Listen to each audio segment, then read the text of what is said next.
श्री गणेशाय नमः। श्री हरि। संक्षिप्त स्कंद पुराण। वटादित्य की स्थापना तथा नारद जी के द्वारा 108 नामों से उनकी स्तुति। नारद जी कहते हैं, कुंती नंदन भगवान वासुदेव की स्थापना के पश्चात मैंने पुनः मनुष्यों पर कृपा करने की इच्छा से प्रत्यक्ष देवता भगवान सूर्य को इस तीर्थ में लाने का विचार किया।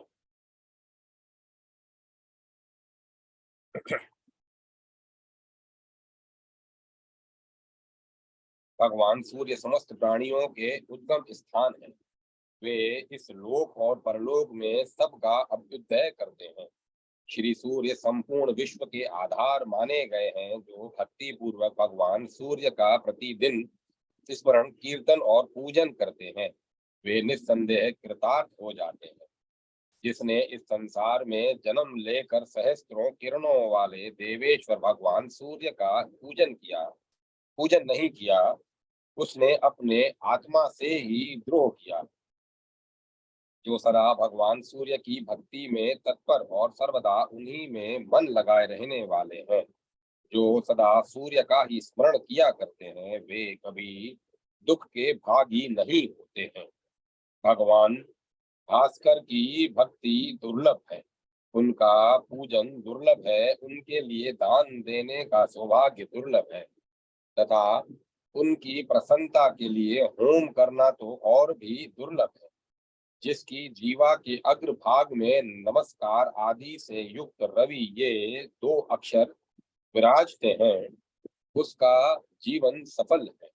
इस प्रकार भगवान सूर्य के बड़े भारी महात्म्य का चिंतन करके मैंने पूरे 100 वर्ष तक भक्ति पूर्वक सूर्य देव की आराधना की।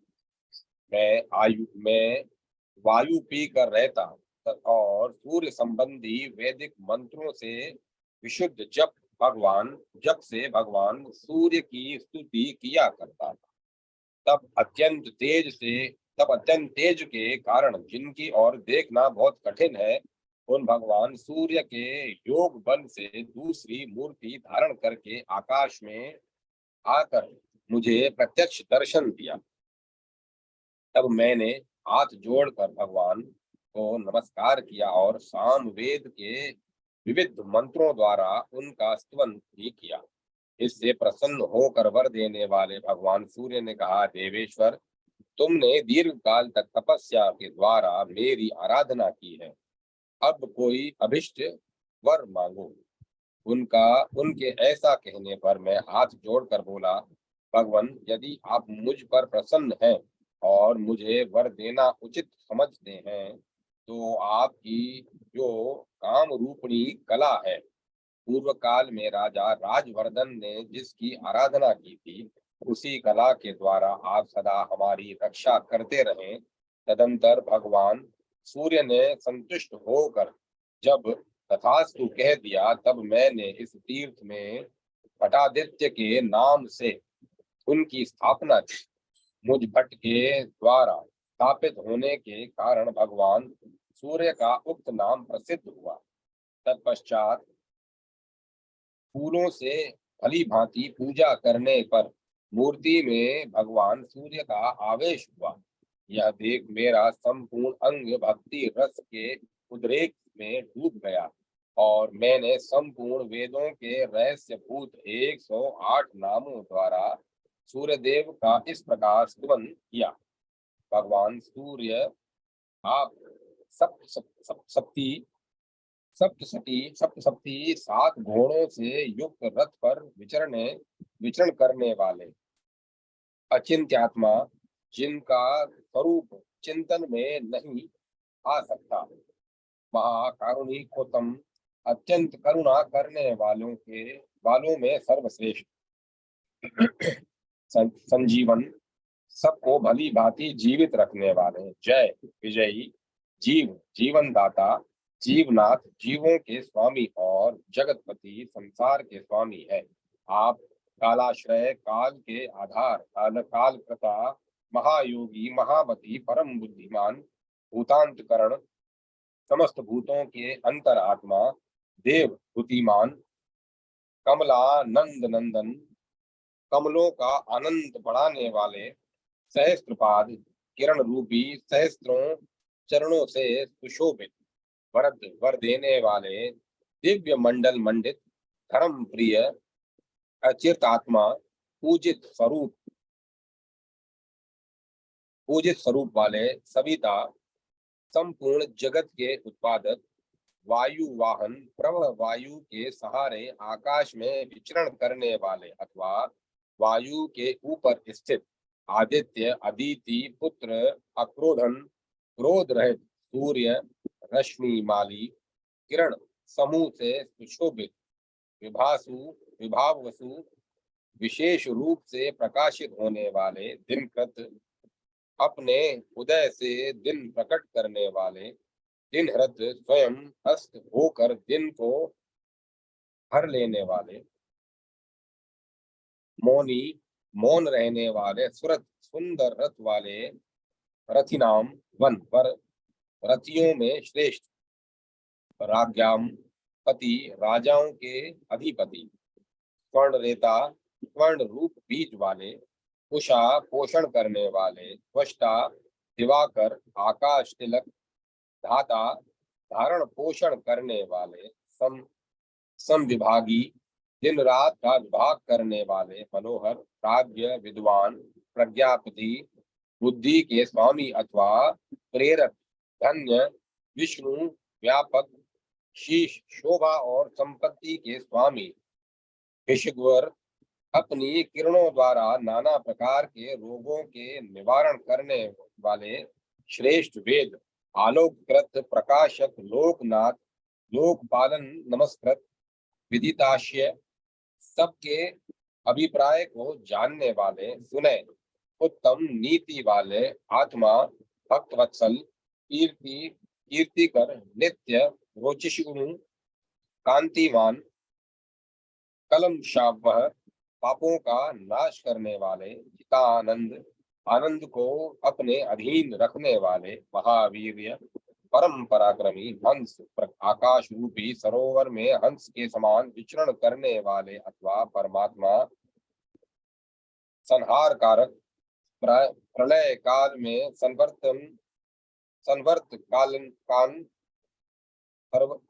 संवर्त का नल रूप से प्रकट होकर संपूर्ण ब्रह्मांड को दग्ध करने वाले, कृत्य, असंग, अनासक्त, बहुज्ञ, वचिंसा पति, वाणी के अधिपति, विश्व पूज्य, मृत्युहारी, घृणी, दयालु, धर्म कारण, प्रगतार्थी हर, शरणागतों का कष्ट हर लेने वाले, अरोग, रोग रहित, आयुष्मान, सुखद, सुखी, मंगल, पुंडरीकाक्ष, कमल के समान नेत्र वाले, व्रती, व्रतों का पालन करने वाले, व्रत फल प्रद, व्रतों का फल देने वाले, शुचि, पवित्र, पूर्ण, मोक्ष मार्ग दाता, भोक्ता, धनवंतरी, प्रियाभास, जिनका प्रकाश लोकप्रिय है, धनुर्वेद, धनुर्वेदविद, धनुर्वेद के ज्ञाता, एक राट, आकाश में एकमात्र प्रकाशित होने वाले, जगत पिता, धूमकेतु, अग्नि रूप विद्युत विशेष दीप्तिमान, मानतः, अंधकार नाशक, गुरु, गोपति, किरणों के स्वामी, कृता, तीर्थ्य, सब लोग अर्घ्य देकर जिनका आतिथ्य सत्कार करते हैं, शुभाचार, पुण्य कर्मों के प्रवर्तक, शुचि प्रिय, पवित्र आचार विचार वाले, उन्हें जिन्हें अधिक प्रिय है, साम प्रिय, साम गान के प्रेमी, लोक बंधु, नेक रूप, अनेक रूप वाले, योगाधिकृत, युगाधिकृत, युगादि के उत्पादक, धर्म सेतु, धर्म मर्यादा के रक्षक, लोक साक्षी, सब लोगों के शुभाशुभ कर्मों को देखने वाले, खेट, आकाश में विचरने वाले, अर्थ, अर्चनीय, सर्वद, सब कुछ देने वाले तथा प्रभु सर्वशक्तिमान है। मेरे द्वारा इस प्रकार 108 नामों से जिनकी भली भांति स्तुति की गई है, वे सर्व लोकप्रिय भगवान सूर्य समस्त लोगों पर प्रसन्न हो। इस स्तुति से प्रसन्न होकर भगवान सूर्य ने मुझसे कहा, देवर्षि, तुम्हारा प्रिय करने की इच्छा से मैं अपनी एक कला द्वारा सदा इस स्थान में निवास करूंगा। जो मनुष्य भक्ति पूर्वक यहाँ मुझ भटादित्य की पूजा करेगा, वह काम रूपधारी साक्षात मुझ सहस्त्राक्षु के पूजन से प्राप्त होने वाले फल को पा लेगा। जो मनुष्य मेरे उद्देश्य से यहाँ थोड़ा या अधिक दान करेगा, उसे मैं सहर्ष स्वीकार करूंगा और उसका पुण्य अक्षय होगा। जो मानव रविवार को अथवा षष्ठी या सप्तमी तिथि को लाल कमल, कहार, केसर, कनेर तथा 100 पत्तों वाले महाकमल के पुष्पों से यहाँ मेरी पूजा करेंगे, वे जिन जिन कामनाओं के लिए प्रार्थना करेंगे, उन सब को निश्चय ही प्राप्त कर लेंगे। भक्ति पूर्वक मेरा दर्शन करने से रोग और दरिद्रता का नाश होगा। प्रतिदिन मुझे प्रणाम करने से स्वर्ग की तथा नित्य प्रति मेरी स्तुति करने से मोक्ष की प्राप्ति होगी। ओम नमः शिवाय। ओम नमः शिवाय। महात्मा नंद व्रत के सारभूत विचार तथा उनके द्वारा सत्य व्रत के नास्तिकता पूर्ण विचारों का खंडन। नारद जी कहते हैं, अर्जुन, अब बहुदक स्थान की एक अद्भुत कथा सुनो। काम रूप में जो बहुदक नामक कुंड है, वह इस तीर्थ में आकर भली भांति प्रकट हुआ, इसीलिए इसे बहुदक कहा गया है। महात्मा कपिल ने बहुत वर्षों तक तपस्या करके यहाँ एक सुंदर शिवलिंग की स्थापना की है, जो कपिलेश्वर के नाम से प्रसिद्ध है। अर्जुन, नंद भ्रत नाम से एक वणिक थे, जो तीनों समय बड़े आदर के साथ कपिलेश्वर लिंग की पूजा किया करते थे। वे साक्षात दूसरे धर्मराज की भांति समस्त धर्मों के विशेषज्ञ थे। धर्मों के विषय में जो कुछ कहा गया है, उसमें कोई भी ऐसी बात नहीं थी जो नंद भ्रत को ज्ञात न हो। वे सबके सुहृद थे और सदा सबकी हित साधन में संलग्न रहते थे। उन्हें उन्होंने मन, वाणी और क्रिया द्वारा इस परोपकार धर्म का ही आश्रय ले रखा था। संसार में ऐसा कोई धर्म न तो प्रकट हुआ है और न होने वाला है, जो सब अवस्थाओं में सर्वथा निर्दोष हो। इस निश्चय पर पहुंचे हुए नंद भ्रद ने इस विशाल धर्म समुद्र का सब ओर से मंथन करके जो सार तत्व ग्रहण किया था, उसे बतलाता हूँ, सुनो।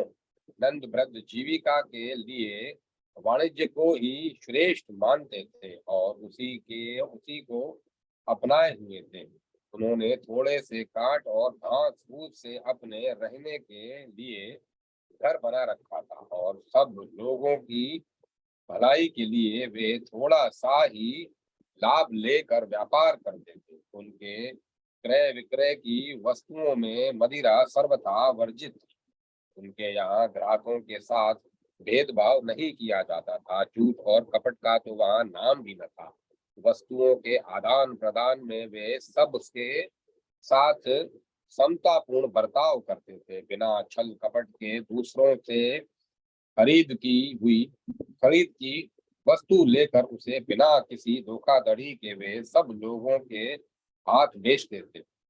यही उनका श्रेष्ठ व्रत था। कुछ लोग यज्ञ की प्रशंसा करते हैं, परंतु नंद व्रत ऐसा नहीं मानते थे। उन्होंने यज्ञ में आए हुए कुछ दोषों को लक्ष्य करके ही ऐसी धारणा बनाई थी। तथापि वे श्रद्धा पूर्वक देव पूजन, नमस्कार, स्तुति, निवेदन तथा यज्ञ की सारभूत बातों का सदा ही पालन करते थे।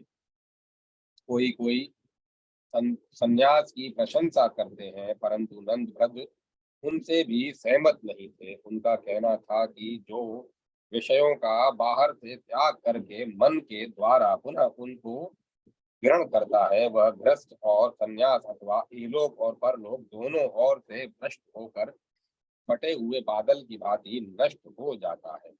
संन्यास का जो सारभूत उत्तम तत्व है, उसका आदर तो नंदभद्र भी करते थे। वे किसी के कर्मों की निंदा या प्रशंसा नहीं करते थे। उनके भिन्न भिन्न मार्गों में स्थित हुए लोगों को चंद्रमा की भांति तटस्थ रहकर लीला पूर्वक देखते थे।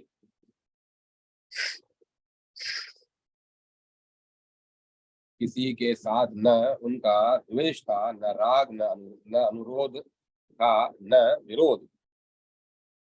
पत्थर और स्वर्ण को वे समान समझते तथा अपनी निंदा और स्तुति में भी समान भाव रखते थे।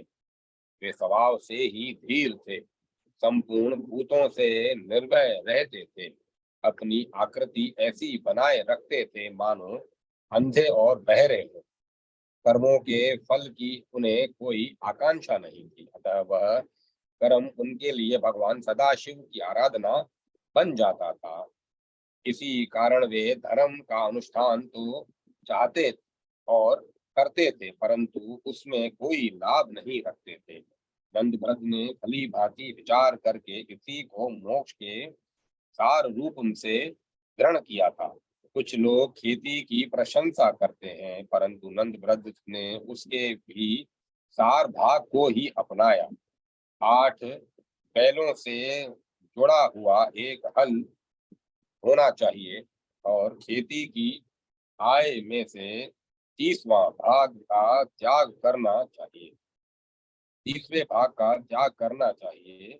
उसे धर्म के कार्य में लगा ले देना चाहिए।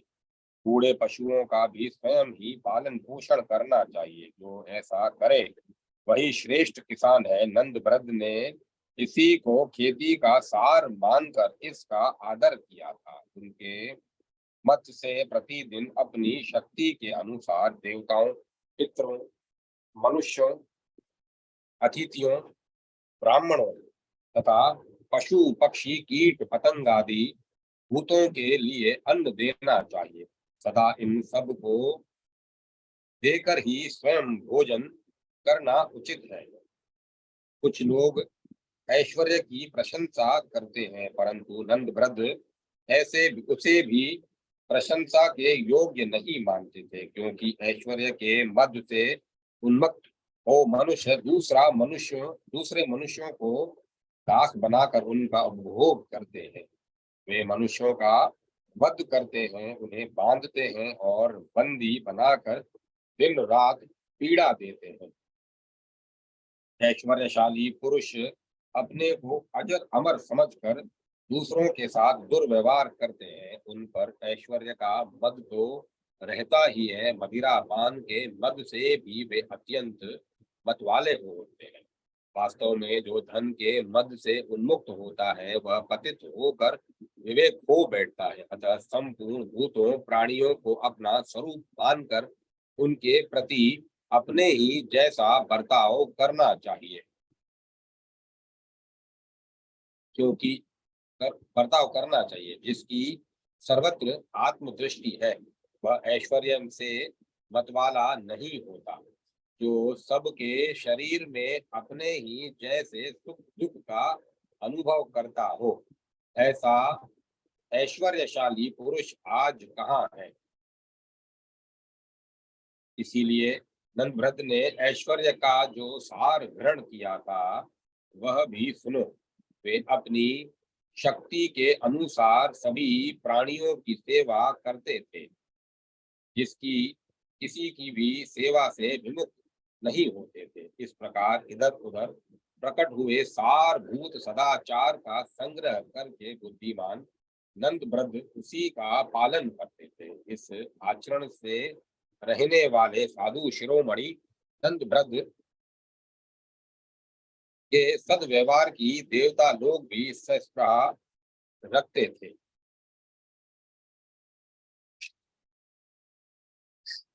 इंद्र आदि सब देवताओं को उनकी स्थिति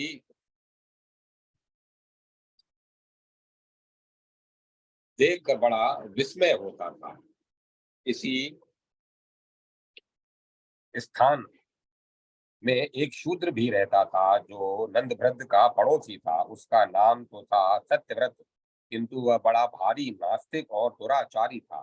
धर्मपरायण नंदभ्रद पर बारंबार दोषारोपण किया करता था और सदा उनके दोष ही ढूंढता रहता था। उसकी इच्छा थी यदि इनका कोई छिद्र देख पाऊं तो उन्हें धर्म से गिरा दूं। छोटे हृदय वाले क्रूर नास्तिकों का यह स्वभाव ही होता है कि वे अपने को तो नीचे गिराते ही हैं, दूसरों को भी गिराने की चेष्टा करते हैं। धार्मिक वृत्ति से रहने वाले बुद्धिमान नंदभ्रद के वृद्धावस्था में बड़े कष्ट से एक पुत्र हुआ, किंतु वह चल बसा। इसे प्रारब्ध फल मानकर उन महामती वैश्य ने शोक नहीं किया। देवता हो या मनुष्य, प्रारब्ध के विधान से कौन छूट पाता है। नंदभ्रद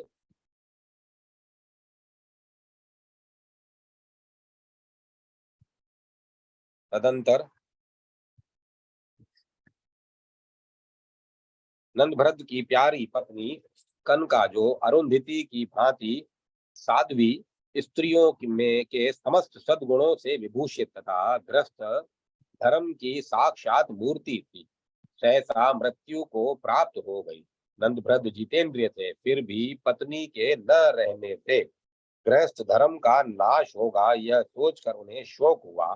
नंदभ्रद का यह अंतर देखकर सत्यव्रत को बहुत दिनों के बाद बड़ी प्रसन्नता हुई। वह हाय हाय, बड़े कष्ट की बात हुई, ऐसा कहता हुआ शीघ्र ही नंदभ्रद के पास आया। मित्र की भांति मिलकर उस उनसे बोला है, हाँ नंदभ्रद, यदि तुम जैसे धर्मात्मा को भी ऐसा फल मिला तो इससे मेरे मन में यही आता है कि यह धर्म कर्म व्यर्थ ही है।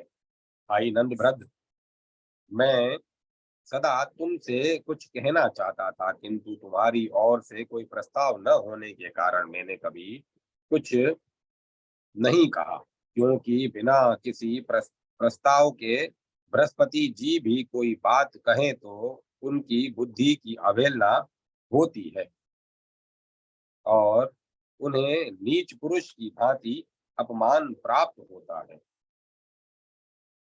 मैं वाणी के 18 और बुद्धि के 9 दोष से रहित सर्वथा निर्दोष वाक्य बोलूंगा।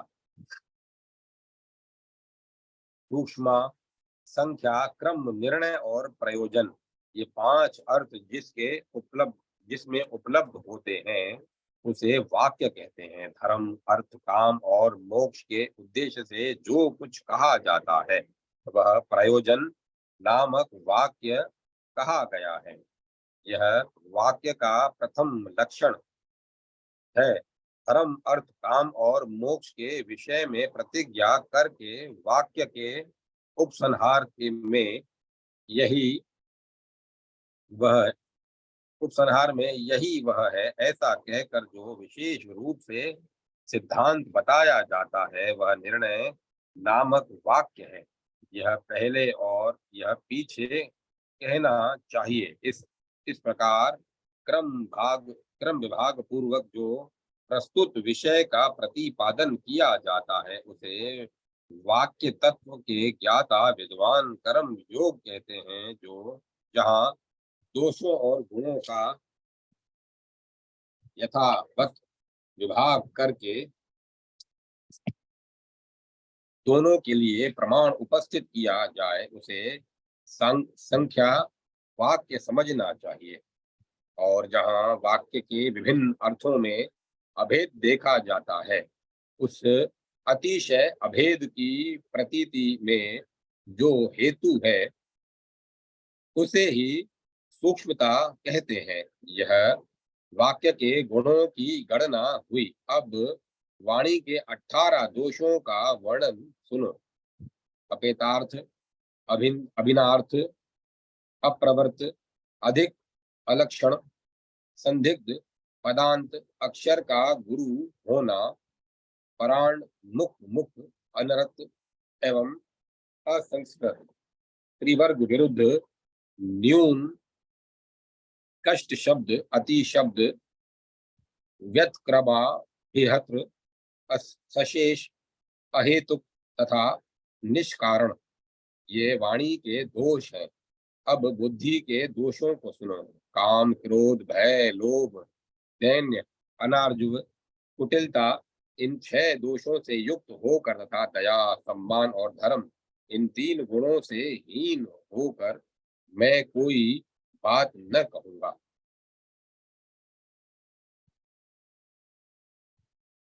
अतः 6 दोषों के साथ दयाहीनता, सम्मानहीनता और धर्महीनता, ये 3 दोष और मिल जाने से 9 दोष होते हैं।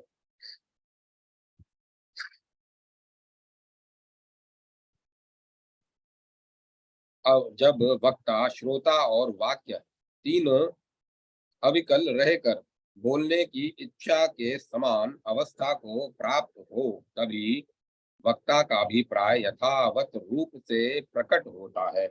बातचीत करते समय जब वक्ता श्रोता की अवहेलना करता है अथवा श्रोता ही वक्ता की अपेक्षा करने लगता है, तब बोला हुआ वाक्य बुद्धि पथ पर नहीं चढ़ता।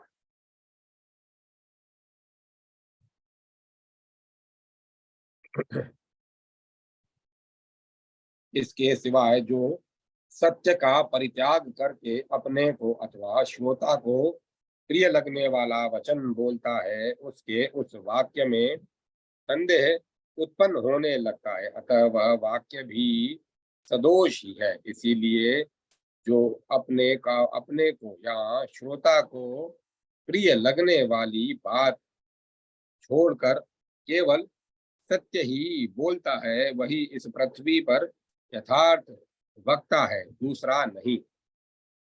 शास्त्रों के जाल से पृथक हो मिथ्यावादों को छोड़कर केवल सत्य कहना ही मेरा व्रत है। इसीलिए मैं सत्यव्रत कहलाता हूँ।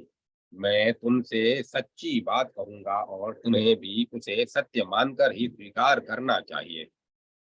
भले मानुष, जब से तुम पत्थर पूजन में लग गए तब से तुम्हें कोई अच्छा फल मिला हो ऐसा मैं नहीं देखता। तुम्हारे एक ही तो पुत्र था, वह भी नष्ट हो गया। पतिव्रता पत्नी थी, सो भी संसार से चल बसी। साधो,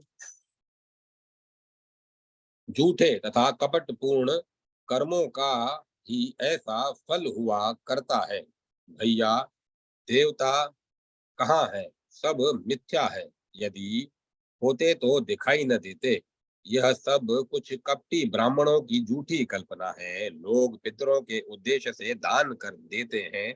यह देखकर मुझे तो हंसी आती है। मेरी दृष्टि में यह अन्न की बर्बादी है। भला मरा हुआ मनुष्य क्या खाएगा?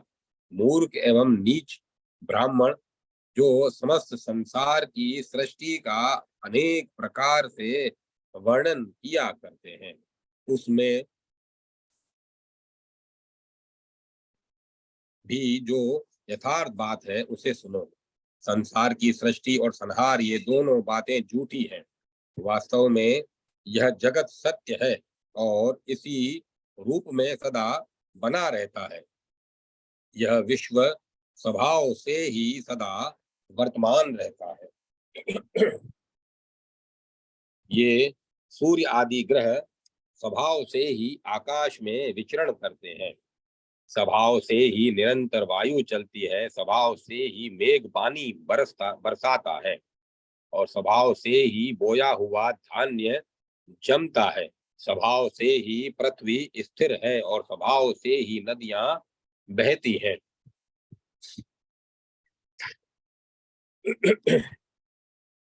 स्वभाव से ही पर्वत अविचल भाव से सुशोभित हैं और स्वभाव से ही समुद्र अपनी मर्यादा में स्थित है।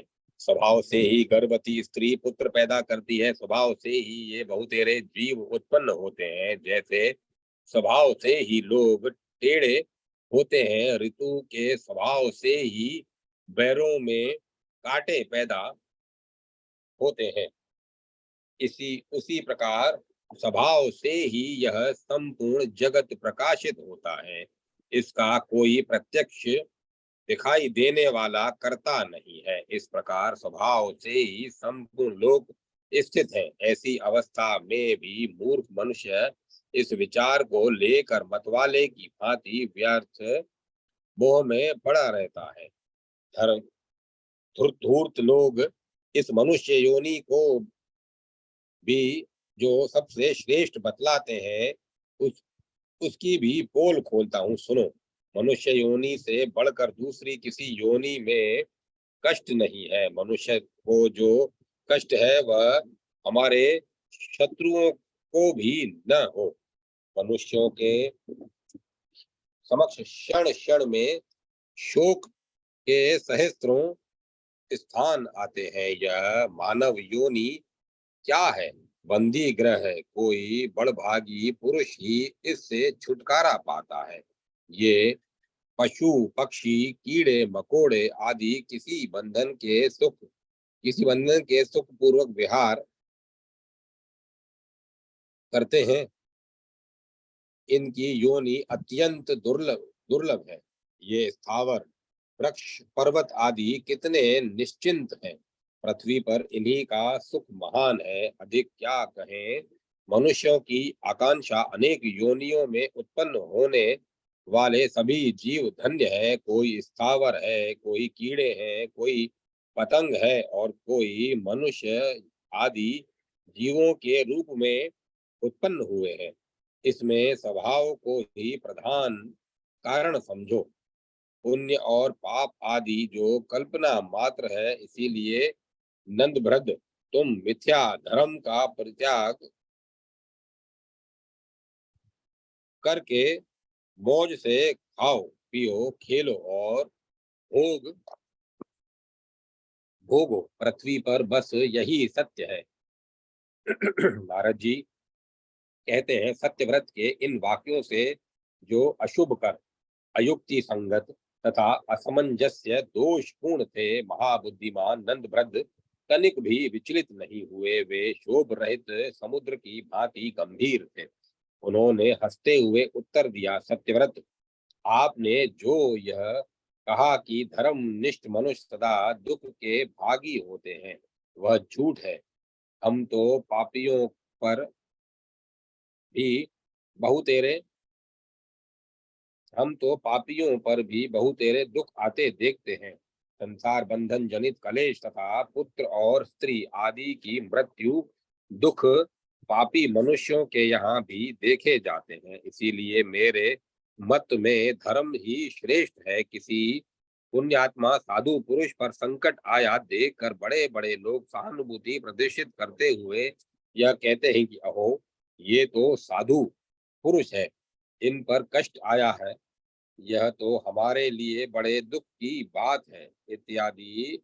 पापियों की तो यह सहानुभूति भी दुर्लभ है। स्त्री तथा धन आदि के लोभ से जब कोई पापी लुटेरा घर में घुसता है तो आप भी उससे डर जाते हैं, उसके प्रति द्वेष का परिचय देते हैं और उसके ऊपर क्रोध भी करते हैं। यह सब व्यर्थ है। यह सब व्यर्थ ही तो है। दूसरी बात तो आप ही कहते हैं कि इस संसार का कारण कोई महान ईश्वर नहीं है। यह भी बच्चों की सी बात है। क्या प्रजा बिना राजा के रह सकती है? उसके इसके सिवा जो आप यह कहते हैं कि तुम झूठे ही पत्थर के लिंग की पूजा करते हो, इसके उत्तर में मुझे इतना ही निवेदन करना है कि आप शिवलिंग की महिमा को नहीं जानते। ठीक उसी समय जैसे अंधा सूर्य के स्वरूप को नहीं जानता, ब्रह्मा आदि समस्त देवता, बड़े बड़े समृद्धशाली राजा, साधारण मनुष्य तथा मुनि भी शिवलिंग की पूजा करते हैं। उनके द्वारा स्थापित किए हुए शिवलिंग उन्हीं के नाम से अंकित एवं प्रसिद्ध हैं। क्या ये सब के सब मूर्ख ही थे और अकेले आप सत्यव्रत की भांति मौनी सत्यव्रत की बुद्धिमानी का ठेका लिया लिए बैठे हैं? क्या ये सब के सब मूर्ख ही थे जो अकेले आप सत्यव्रत की बुद्धिमानी का ठेका लिए बैठे थे? भगवान राम विष्णु राम ने युद्ध में रावण को मारकर समुद्र के किनारे रामेश्वर लिंग की स्थापना की है। क्या वह झूठा ही है?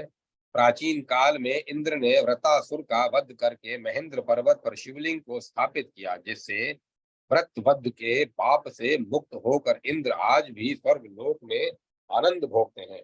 चंद्रमा ने पश्चिम समुद्र के तट पर प्रभास क्षेत्र में भगवान सोमनाथ की स्थापना करके आरोग्य लाभ किया था। यमराज और कुबेर ने काशी में, गरुड़ और कश्यप ने सह पर्वत पर और तथा वायु और वरुण ने नैमिषारण्य क्षेत्र में शिवलिंग को स्थापित किया है, जिससे वे सदा आनंद मग्न रहते हैं। इसी स्तंभ तीर्थ में भगवान स्कंद ने कुमारेश्वर लिंग की स्थापना की है। यह सब क्या वह समस्त पापों का नाशक नहीं है? इसी प्रकार अन्य देवताओं, राजाओं और मुनियों ने जो जो शिवलिंग स्थापित किए हैं, उनकी गणना करने में मैं असमर्थ हूँ। भूलोकवासी, स्वर्गलोकवासी तथा पाताल निवासी भी शिवलिंग के पूजन से तृप्त होते हैं। आप जो यह कहते हैं कि देवता नहीं है और यदि है तो कहीं भी दिखाई क्यों नहीं देते? आपके इस प्रश्न से जुड़े मुझे बड़ा आश्चर्य हो रहा है। जैसे दरिद्र लोग द्वार द्वार जाकर कुल्थी मांगते हैं, उसी प्रकार क्या देवता भी आपके पास आकर याचना करें? भैया, आप बड़े बुद्धिमान हैं। आप जो चाहते हैं उसकी सिद्धि के लिए आपके गुरु ही सिद्धि तो आपके गुरु ही कर सकते हैं। यदि आपके मत में सब पदार्थ स्वभाव से ही सिद्ध होते हैं, तो बताइए कर्ता के बिना भोजन क्यों नहीं तैयार हो जाता? इसलिए जो भी निर्माण कार्य है वह अवश्य किसी न किसी कर्ता का ही है। जिस पदार्थ में जितनी निर्माण शक्ति विधाता ने भर दी है, वह वैसा ही है। जैस और आपने जो यह कह दिया कि ये पशु आदि प्राणी ही सुखी और धन्य है, यह बात आपके सिवा किसी ने न तो कही है और न सुनी ही है। तमोगुणी और अनेक इंद्रियों से रहित जो पशु पक्षी आदि प्राणी हैं तथा उनके जो कष्ट है, वे भी यदि स्पृहण स्पृहणीय और धन्य है, तो संपूर्ण इंद्रियों से युक्त मनुष्य श्रेष्ठ और धन्य क्यों नहीं? ये तो समझता हूँ मैं तो समझता हूँ कि आपका जो यह अद्भुत सत्यव्रत है, इसे आपने नरक जाने के लिए ही संग्रह किया। आपने पहले ही जो आडंबरपूर्ण भूमिका बांधकर अपने ज्ञान का परिचय देना आरंभ किया है, उसी से आपके इन वचनों की सारहीनता व्यक्त हो गई। क्योंकि मायावी लोग जब बोलने लगते हैं, तब उनकी बातें आडंबर से आच्छादित होती है। आपने प्रतिज्ञा तो की थी कुछ और कहने के लिए, परंतु वह डाला कुछ और ही है डाला कुछ और ही। इसमें आपका कोई दोष नहीं है, सब दोष मेरा ही है जो मैं आपकी बात सुनता हूँ। नास्तिक सर्प और विष, इनका तो यह गुण ही है कि वे दूसरों को मोहित करते हैं। प्रतिदिन साधु पुरुषों का संग करना धर्म का कारण है। इसीलिए विद्वान, वृद्ध, शुद्ध भाव वाले तपस्वी तथा शांति परायण संत महात्माओं के साथ संपर्क स्थापित करना चाहिए। नीच अज्ञानी तथा आत्मज्ञान से रहित पुरुषों का संग नहीं करना चाहिए। जिनके कुल विद्या और धर्म कर्म तीन शुद्ध हों और जिन्हें शास्त्र का ज्ञान हो, ऐसे पुरुष का विशेष रूप से सेवन करना चाहिए। दुष्ट पुरुषों के दर्शन स्पर्श वार्तालाप एक आसन पर बैठने तथा एक साथ भोजन करने से धार्मिक आचार नष्ट होते हैं और मनुष्यों को सिद्धि नहीं प्राप्त होती। नीचों के संग से पुरुषों की बुद्धि नष्ट होती है। मध्यम वर्ग श्रेणी के लोगों के साथ उठने बैठने से बुद्धि मध्यम स्थित मध्यम स्थित को प्राप्त होती है और श्रेष्ठ पुरुषों के साथ समागम होने से बुद्धि श्रेष्ठ हो जाती है। इस धर्म का स्मरण करके मैं पुनः आपसे मिलने की इच्छा नहीं रखता, क्योंकि आप सदा ब्राह्मणों की ही निंदा करते हैं। वेद प्रमाण है, स्मृतियां प्रमाण है तथा धर्म और अर्थ के से युक्त वचन प्रमाण है, परंतु जिसकी दृष्टि से ये तीनों ही प्रमाण नहीं है तो उसकी बात को कौन प्रमाण मानेगा। महात्मा नंद वृद्ध सत्यव्रत से ऐसा कहकर उसी समय सहसा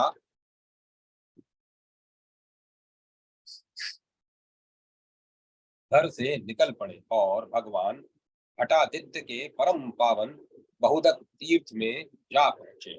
ओम तत्सत। अब मैं कथा को विराम देता हूँ।